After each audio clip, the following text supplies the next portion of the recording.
Let's get into it. Was Carlo Ancelotti lucky? Was Pep Guardiola unlucky yesterday? Because it was a game where at periods Manchester City had 80% of the ball. Manchester City were trying everything. Shots from outside the box, crosses from the left, crosses from the right. Trying to play through the centre. Nothing was working. There was a period where they had their best starting 11 out there. Everybody was on the pitch. KDB, Jack Grealish, Phil Foden, Bernardo Silva, Rodri, Erling Haaland, Ruben Diaz. Everybody was on the pitch. And they still couldn't find a way to break down this Real Madrid team. And that's why I feel like, as much as people want to try and discredit that Real Madrid performance from a technical standpoint. So it's a team that came to Manchester without the intentions of playing football. Without the intentions of playing football. They came to defend.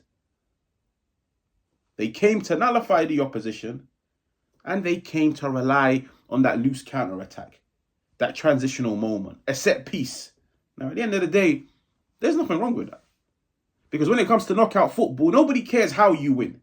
Because the funny thing is, Real Madrid won. And nobody cares. Nobody is speaking about that performance. Nobody has the balls, the audacity to even criticize that performance. Why? Because the most important thing was who goes through. Manchester City played the better football, but they went out. Real Madrid played the far worse football, but they went through. They're preparing for a semi-final in the Champions League whilst Manchester City are out. But that's where I feel like it's a bit harsh. That's where I feel like it's a bit harsh. And I want to credit Carlo Ancelotti because he done something yesterday, which in the first few minutes, it was very surprising. It was very surprising. I was watching the game and I was like, okay, cool. If Manchester City win this game, it's because of this. And you can clearly see it's more of a tactical switch. You can clearly see it was a matter of instructions. Real Madrid set up in their go-to of a 4-3-3. You've got the Camavingas, Toni Kroos, the Jude Bellinghams in the midfield three. And then you've got the Fede Valverde's out wide, the Rodrigos, and the Vini Juniors. Vini Jr. playing as a makeshift number 9. The one thing that caught my eye the most, and the funny thing is, it happened the first time and I was like, nah. I was like, nah. This is a fluke. I was like, this must be an accident. This must be a mistake. But then it happened again. And even then I was like, no, this is a mistake. Real Madrid was set up in such a narrow way. Now you have to bear in mind, how do Manchester City play? They like to play the 3-2-5, where they've got 3 centre halves, then they've got the 2 in front of them anchoring them, and then they've got the 5 in attack. 2 players occupying the flanks, Erling Haaland down the middle, with 2 players playing in behind. So that's how Manchester City set up. They like to retain the ball out wide, and their more aggressive form of play tends to come from the centre. The one thing that makes Manchester City so difficult to contain, so difficult to stop, is the fact that they've got relatively versatile players. So players that can interchange. 1 minute he's on the right, then the other minute he's on the left. Minute after that, he's playing through the middle. Very tough to predict. Very tough to stop. And the only way you could probably nullify this Manchester City team is by making sure all of your players win their duels. All of your players win their duels. But the one thing that, in my opinion, I feel like it was definitely an instruction. Because the first time I saw it, I was like, no, this must be a mistake. But then it was just a reoccurring theme throughout the game.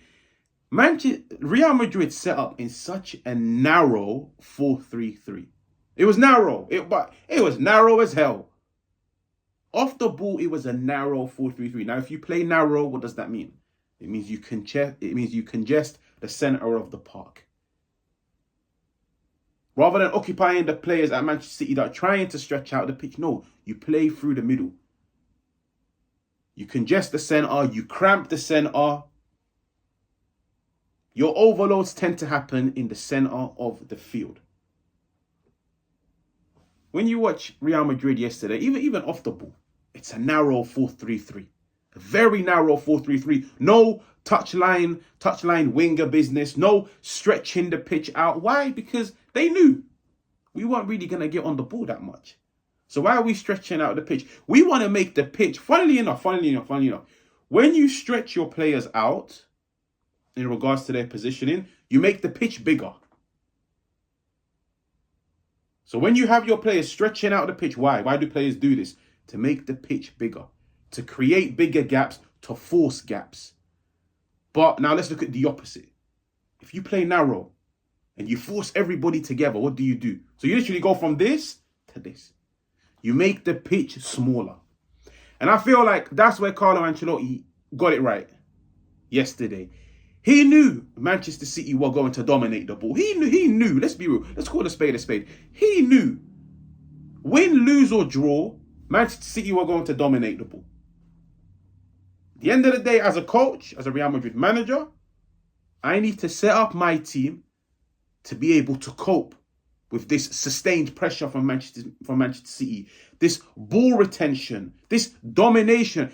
I know I'm not going to have the ball, but I need to make sure my team is well equipped to handle this wave after wave after wave of attack. And I'll be honest with you, the best way to do that is to just close down the gaps through your structure. Real Madrid were compact. It was a narrow 4-3-3. And I feel like where Carlo Ancelotti rolled the dice and he came out victorious. But it highlighted a weakness of Manchester City's, which is when you play narrow, especially against a team that sets up in a 3-2-5, if you're willing to push all of your players to the centre, play narrow, you do leave the flanks open. And that's where you're probably now relying on your fullbacks to win their duels. But I feel like this was a brave roll of the dice by Carlo, because I was watching it and I was like, first and foremost, nobody likes it when the opposition wingers are 1v1 in isolation with their fullbacks. But do Manchester City have your traditional wingers? That's the question that everybody has to ask. Do they have your traditional wingers? Pick up the ball, dynamism, pick up the ball, carry it, cut inside, go down the outside, be a threat. Do they have those types of wingers? No, they don't. They have ball-retaining wingers. But they don't have the wingers that fullbacks fear. The dynamic, the athletic, the physical. The ones that are going to run them ragged from minute 1 to minute 90. No. Prime example, Jack Grealish had a relatively good game in regards to carrying the ball, helping Manchester City retain the ball in the final third. But whenever he was face on with Carvajal, it didn't really trouble him. How many times did Jack Grealish try to go down the outside and put a cross in? How many times did he try to cut in and have a shot? He's not that type of player. He's not instructed to play like this. Then you go down the opposite side. Phil Foden, Bernardo Silva, both of them interchanging with one another. Phil Foden is not the most dynamic of wingers. Not the type to pick up the ball, take on a man, go down the outside. Not that type of player. Neither is Bernardo Silva. It's no surprise when you look at Real Madrid, Ferland Mendy and Dani Carvajal had relatively good games. They had relatively good games because even if they lost the foot race, when Jack Grealish, Phil Foden and Bernardo Silva got into those dangerous areas in the final third out wide, rather than gambling on a cross, rather than trying to cut in and get that shot away, rather than trying to do anything of like any form of penetration down the right or down the left, they always cut inside and pass the ball inwards. Manchester City's flanks are their ball retainers. The centre of the field is where the magic comes. Phil Foden was drifting into the midfield to try and get shots away. KDB was getting shots away through the centre. Rodri was trying to get shots away from the centre. But like I said a few minutes ago, Real Madrid's plan was always to congest the centre, to cramp out the centre, to fill as many bodies as possible in the centre. So even when Manchester City got the ball into the centre, they weren't having to fight off 1-2 Real Madrid players. No. We're talking 3 midfield players with an extra layer of 3 attacking players in front of them. So it goes from 3 to 6. that is hard to break down. That is hard to get any joy against. And I feel like that's why Manchester City, for all of the ball domination that they had, did they create anything?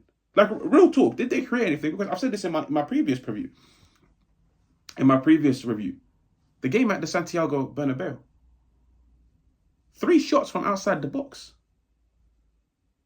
There's a reason why a lot of teams don't encourage players to shoot from outside the box. Why? Because it's not the most sustainable. It's not the most sustainable. There's a higher chance of you missing than scoring when you strike from outside the box. You look at the Santiago Bernabeu. Erling Haaland was completely nullified. Tchouameni and Rudiger done a job on him. They couldn't get the ball to him. And even when they did, he was taken out of the game. Real Madrid, Manchester City scored 3 goals from outside the box. They didn't create anything. And I remember watching that game and I was like, I feel like Real Madrid have found out how to stop this Manchester City team. Match their physicality with your physicality. Match their legs with your legs. But most importantly, make sure you've got players that understand their roles off the ball. Because at the Etihad yesterday, that was an off-the-ball masterclass. That's what it was. That's exactly what it was. You look at the 2 GOAT managers in everybody's eyes, the Jose Mourinho's and the Pep Guardiola's. Pep Guardiola, he's known. I dominate games with the ball. I dominate games with the ball. I want the ball. Jose Mourinho is the complete opposite. The complete opposite. I dominate games without the ball. I don't want the ball, but I'll still win. The famous quote of Jose Mourinho, you can take the ball home. 90% possession, take the ball home. I'll take the 3 points. I'll take the 3 points. You can take the ball home. It's all about what you do on the ball. And I feel like Real Madrid, even yesterday, they gave Manchester City the ball, but they didn't let them do much with it. They forced them into areas they didn't want to go into. And the funny thing is, the area that they consistently forced Manchester City into was the area where Real Madrid shined most. They always forced Manchester City inwards. But like I said, that's where Real Madrid were prepared. So in a sense, did they get lucky? Because on another day against 2 dynamic wingers, you'd probably be sat here saying Carvajal got beaten 50 times in a row. Ferland Mendy got beaten 50 times in a row. We lost the game 4-5-0. But I feel like that's where Carlo felt he understood Manchester City, which is their wingers are ball retainers. They're not the most dynamic. So I can afford to keep them in a 1v1 battle. You look at Manchester City yesterday. How many times did you see Vardiel trying to overlap Jack Grealish? Not many. Not many at all. On the right-hand side, Kyle Walker was playing as a makeshift centre-back. I can't remember anybody overlapping Phil Foden down the right. Or Bernardo Silva. On the rare occasion, KDB. But even then, once the cross comes in, it's blocked. Carlo knew Manchester City would get the ball out wide, try and force his team to shuffle across to create the gaps in midfield, in the centre, for them to pass the ball inwards. But what made it so special for Real Madrid is the fact that all of their attackers yesterday didn't even play like attackers. Because when Valverde tucked across, when Valverde shuffled across to the right-hand side, he knew. He knew Bellingham would be there to cover for him. Vinny Jr. would be there to cover for him. It was an off-the-ball masterclass. That's what it was. It was an off-the-ball masterclass. Even when you look at the goal that Manchester City scored, it's not like it came from smooth, silky football. It was a cross that Rudiger slipped whilst he was clearing it. And it fell to KDB and he converted. So, in what? 2 games, home and away. Did Manchester City create anything? Throughout those 2 legs, did Manchester City create any clear-cut opportunities? No. And I said it, at the Bernabeu, I felt like Real Madrid had nullified Manchester City. You can have the ball, but I'm going to make sure you don't do anything with it. The exact same thing at the Etihad. You can have the ball, and I'm going to make sure you don't do anything with it. And yes, they rolled the dice. Extra time, injuries, Vinny's off, Rodrigo is off. Toni Kroos is off. They rolled the dice and they went into extra time. They went into the penalty shootout. And at the end of the day, I feel like that's where composure, experience wins. And Real Madrid made sure to convert more of their penalties than Manchester City's. But in summary, did Real Madrid park the bus? One part of me says yes, one part of me says no. Real Madrid set up to defend, but most importantly, it wasn't just defending by having bodies behind the ball, because that's the mistake that a lot of teams do. We're just going to throw everybody behind the ball and just hope and pray. No. That's not what Real Madrid done. They had bodies behind the ball, but every single player knew what to do.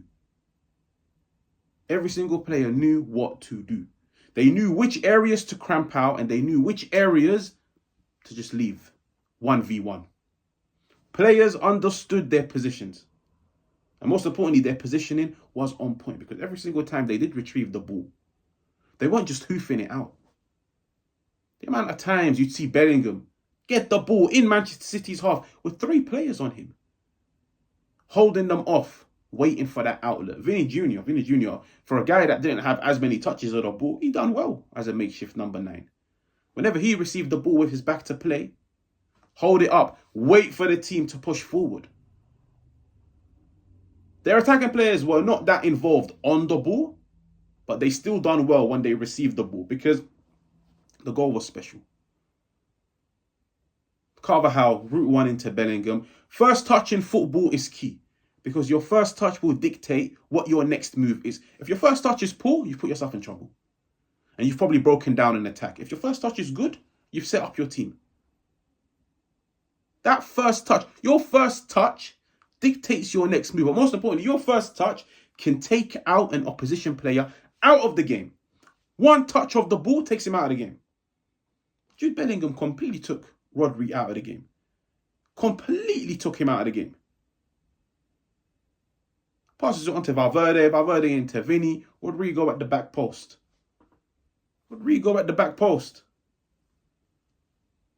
Real Madrid's attacking players yesterday, off the ball, they were elite. Jude Bellingham ran his socks the whole game. The midfield players were elite. They all won the majority of their duels. Every single one of those players came out on top. Every single one of those players came out on top. And that's the sign of a good team. That is the sign of a good team. Especially when you bear in mind, 120 minutes, mentally, you will be damaged. Physically, you will be damaged. Away from home. And you still find a way to nullify the opposition and take it to a penalty shootout. And on top of all of that, you're probably more tired than the Manchester City players, but you still have the composure to put the ball into the back of the net. So, I don't think Real Madrid got lucky. I just think I don't think Real Madrid got lucky. I just think Real Madrid set up to play dirty football, and dirty football won yesterday. But like I said, it doesn't matter how you win. It doesn't matter who scores, when you score, as long as you win. But listen, big everybody in the house. Make sure to smash the likes as always. And I'll catch you guys on another one.